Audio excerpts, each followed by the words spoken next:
Vamos falar sobre isso, do direito internacional. Explica pra gente. Eu vi um vídeo do Pondé, que o Pondé falou assim, que o direito internacional, quando alguém quer desrespeita e fica por isso mesmo. Via de regra, quem desrespeita é alguém muito grande, né, pra alguém bater de frente, digamos assim, pra ser confrontado. Né? Vai ter uma assembleia da ONU, vai ter um discurso aqui, vai ter críticas ali, né? Vai ter a cartinha e tudo mais, mas ninguém vai efetivamente fazer nada, né? E via de regra, quando se desrespeita esse direito internacional, é porque também o direito internacional não estava resolvendo.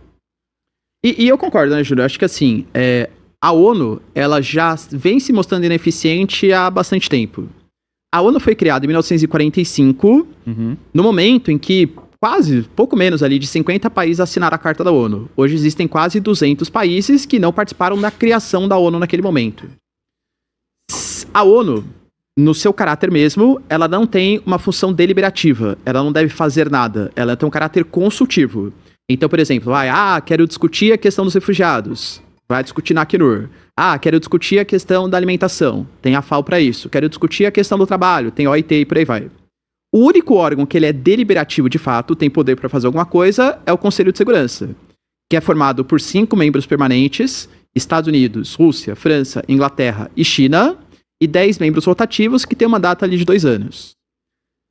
Já pega o erro aí, porque esse conselho fazia sentido em 1945, porque de fato foram os 4 vencedores da Segunda Guerra Mundial, mais Taiwan, depois a República Popular da China na década de 70, que sai Taiwan, entra a China oficial, né, entre aspas aí. Isso não representa mais a geopolítica atual. Se a gente for pensar, até tirando o Brasil de lado, como que a gente tem, por exemplo, o Reino Unido fazendo parte e não a Alemanha? A Alemanha tem um peso muito maior, seja militarmente, socialmente, economicamente, do que o Reino Unido. Outra coisa, hoje o continente mais conflituoso do mundo é o continente africano. Não tem um país da África que faça parte do Conselho de Segurança Permanente. Então, vamos debater, guerra civil do Sudão. É a China, a Rússia e os Estados Unidos que debatem. Não faz sentido, nenhum representante do continente africano. Então, o Sul global, ele ganhou muita relevância, principalmente pós-anos 2000, com o crescimento dos BRICS, pós a crise de 2008, que os países desenvolvidos foram os principais responsáveis. A China, a Índia, o Brasil mesmo, a África do Sul começa a se destacar. Então você precisa de uma reforma. Fora que os 5 países têm o tal do poder de veto, o que, na teoria, é super interessante. Por quê? Porque para você fazer uma ingerência em outro país tem que ser algo muito sério. E, teoricamente, as nações mais responsáveis deveriam concordar com aquela ação em outro país. Se um discorda, por que esse cara tá discordando? Vamos tomar cuidado. A questão é que os países não votam de acordo com seus princípios, votam de acordo com seus interesses. Então, a Rússia, claro que vai vetar uma resolução contra ela na guerra contra a Ucrânia, entende? Então, hoje, o mundo está precisando de mais respostas. Eu acho que isso só mostra como precisa de uma reforma do Conselho de Segurança Permanente da ONU, você precisa de instituições, o FMI, o Banco Mundial, que representem também os anseios dos países do Sul Global, entende? Então, sim, o direito internacional está fadado ao fracasso aí. Você pega os Estados Unidos, desrespeitam constantemente a OMC, desrespeitam constantemente o Acordo de Paris, por exemplo. Entra no acordo, sai do acordo. Depende do governo, né? O Trump sai, o Biden volta, o Trump sai de novo. E assim, nada é feito. Se a gente tiver uma reforma em que todos os países sejam ouvidos e que os Estados Unidos ratifiquem o acordo, isso garante que o acordo vai ser respeitado? Não. Porque na prática, vamos ser sinceros, né? Os americanos desrespeitam algum princípio internacional. O que a gente pode fazer contra os Estados Unidos? Sanções econômicas contra os americanos? Não o dá. Capitalismo acaba, né? Mesma coisa a China. Vamos então fazer uma intervenção militar nos Estados Unidos? Também não tem o mínimo sentido. Os americanos, quando você pega esse ano, eles divulgaram os gastos, né? O orçamento militar deles tá quase em $1 trilhão. Para ter uma noção de comparação, se você pega os Estados Unidos, que é o maior gasto, e você soma do 2º até o 9º, ou seja, os 8 subsequentes, a soma é menor que o gasto dos Estados Unidos. Os americanos gastam mais no setor militar do que do 2º até o 9º. Então soma Rússia, China, Itália, Alemanha, os americanos ainda assim gastam mais. Então, assim, eles não precisam respeitar o direito internacional porque nada vai ser feito contra eles. Mas penso eu que se trouxesse um caráter de maior legitimidade, talvez o direito internacional pudesse ser um pouco mais ouvido nesse momento, né? Entendi. Mas você acha que no caso da Venezuela, vamos pensar na Venezuela, que é uma situação complicada, né? Vamos dizer o seguinte, que a última tentativa do direito internacional foi quando o Maduro disse que ele ia receber uma equipe da ONU, que iria acompanhar as eleições, que iriam referendar os resultados, que ia ver que não ia ter manipulação de resultado, corrupção, que não ia ter perseguição, né? Ou seja, as pessoas iam votar e iam poder votar no candidato que escolher, não ia ter ninguém dentro da zona eleitoral lá coibindo ou, né, coagindo as pessoas a votar só em um candidato e tal. Coisa que não aconteceu. Ele também desrespeitou, né? Concordo. A última eleição foi um escândalo. Assim, um negócio absurdo, velho. E aí, quando ele fechou o país, inclusive para essa equipe da ONU, que era uma equipe mista, tinha representantes, que não eram militares, né, que estavam lá para prender ele, caso alguma coisa saísse do eixo. Não. Ele podia ter, digamos assim, ter cumprido a palavra dele. Ele não cumpriu. Nesse caso, o que o direito fez também? Nada. Vai fazer o quê também, né? Só tem um jeito de tirar o cara de lá, que é como ação militar. Então, o que você pode fazer é você praticar sanções. Sanções que já estavam sendo feitas. O problema, Júnior, é que se você... porque existem ditaduras, você permite que haja uma intervenção de outro país, a gente incorre uma série de problemas. Por exemplo, hoje, quase 40% da população mundial vive em países que, segundo os princípios ocidentais, porque também tem diferença, o que o Ocidente e o Oriente considera como ditadura, né? Que, segundo os princípios ocidentais, são ditaduras. Então, todo país que tem uma ditadura ou que não respeita o processo eleitoral, ele pode ser invadido? Porque se isso for verdade, a gente tem que invadir a Turquia, a gente tem que invadir a Arábia Saudita, a gente tem que invadir o Iêmen, a gente tem que invadir o Sudão, vai virar um caos, vai virar uma guerra mundial de novo, entende? E aí, novamente, quando você pergunta para alguns países se a Venezuela é uma ditadura, China e Rússia discordam. E aí?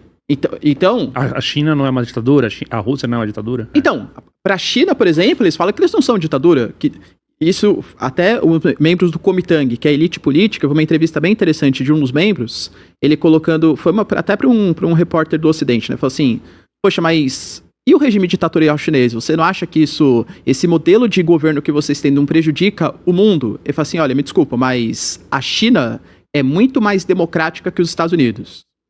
Qual que é a visão desse membro, né, do Politburo?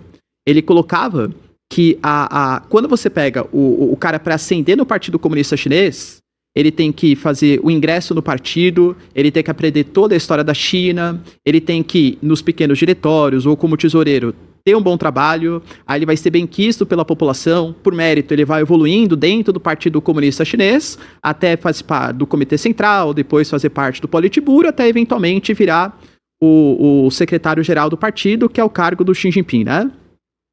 Nos Estados Unidos, nos Estados Unidos, quem ganha o processo eleitoral? O Trump, porque ele é um empresário milionário. Ou então o cara que ficou famoso porque participou de um reality show, entende? Eu, particularmente, não concordo muito com essa visão. Eu prefiro o modelo de democracia liberal ocidental do que o modelo chinês. Mas você percebe como tem diferentes interpretações sobre o que é ditadura? Não, eu sei. A ideia, inclusive, não é colocar uma dicotomia, tipo, é ditadura, é democracia. Mas no sentido de que, e se for algo... Tem que ter um limiar, entendeu? Tem que ter... E se for algo do tipo como o Maduro estava fazendo, que é perseguição à oposição, por exemplo, onde você não tem uma oposição, onde você não tem dentro do formato que a Venezuela tinha que existir com oposição, com presença nas eleições, com posição de igual para igual na disputa eleitoral, ou seja, tinha que ter representantes em todos os cargos, etc, etc. Não era isso que estava acontecendo. Entendeu? Tem que ter algum limite que a gente enxerga e fala assim, aqui cruzou esse princípio que deveria existir. Então, vai parecer que eu tô defendendo Maduro. Não, odeio Maduro, acho que é um ditador, tá? Mas, primeiro, esse princípio que tem que definir não é os Estados Unidos, é o direito internacional, porque se os Estados Unidos definem, então a China também vai ter o direito de definir, a Rússia também vai ter, e tudo tem um certo caráter de legitimidade. Por exemplo, o Nicolás Maduro, ele fala que não é que ele não deixou a Maria Corina Machado concorrer. É porque a Maria Corina Machado era uma traidora nacional. Porque ela apoiava as sanções dos Estados Unidos contra a Venezuela, ela é a favor da privatização da PDVSA. Não sei se lembra, a Maria Corina Machado, ela tinha sido escolhida como a candidata da oposição, Depois, por conta desses fatores, ela foi proibida de concorrer. Aí colocaram Corina Yoris, que era uma professora de filosofia, tudo tal.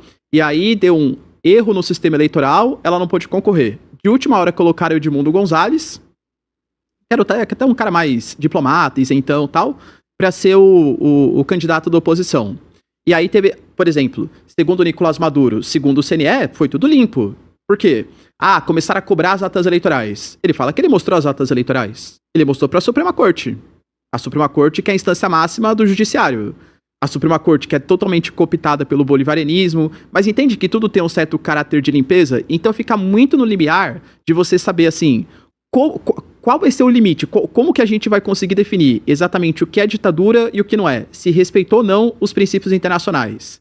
Então, talvez, se a gente criar um grupo, falar assim, pra gente considerar que respeitou a democracia e foi uma eleição limpa, tem que ter representantes de não sei quantos países, tem que ter... Então, é uma coisa objetiva. A questão é que isso não existe hoje, Júnior. Isso não existe hoje. Então, se não existe, fica no limiar de cada país definir. Exatamente. E aí tem problema. Eu também acho que não é os Estados Unidos que tem que decidir isso. Não é o Trump que tem que decidir que... então isso aqui é uma ditadura, eu vou invadir. Entendeu? Porque isso é um problema gigantesco. É um precedente absurdo até. Porque agora todo mundo que for militarmente inferior aos Estados Unidos corre o risco de sofrer uma incursão. Entendeu? Ou a Rússia. Uma operação, exatamente. Por exemplo, o Dmitry Medvedev, que é o conselheiro de segurança, já foi até presidente da Rússia, ele falou isso hoje. Ele falou assim, olha, eu acho que o que os Estados Unidos fez feriu o direito internacional. Mas é fato que os americanos pensam muito nos interesses, o Trump é um cara que pensa nos interesses da população americana. O Trump tá falando que vai invadir a Groenlândia e que fez essa invasão contra a Venezuela por uma questão de segurança nacional. A Rússia também. A Rússia invadiu a Ucrânia porque a Ucrânia tinha perseguição contra russos, porque o Zelensky era um cara corrupto, porque a Ucrânia estava querendo entrar para a União Europeia, para a OTAN. Então é uma questão de segurança nacional para a Rússia. A invasão à Geórgia, a Abkhazia, Ossétia do Sul, uma eventual invasão contra a Finlândia, contra os países bálticos que fazem parte da OTAN, também é uma questão de segurança nacional. Ou então, por exemplo, a China e Taiwan é até pior. Por quê? Porque a ONU reconhece Taiwan como território da República Popular da China. A China pode falar, o Lai Ching-te, hoje, que é o governante de Taiwan, é um líder separatista. Segundo o direito internacional, eu posso ir lá e retomar esse território. Por que não? Isso abre precedente para que outras nações também façam isso. Se tudo é questão de segurança nacional e quem define quem é o ditador ou não é o país, aí acabou o mundo, Na né? sua visão, então, se a gente fizer um grupo, a gente consegue, digamos, mitigar tantos os excessos de quem quer aproveitar de uma narrativa fraudulenta para explorar e cada vez mais expandir seus interesses, quanto também proteger a população e tudo mais.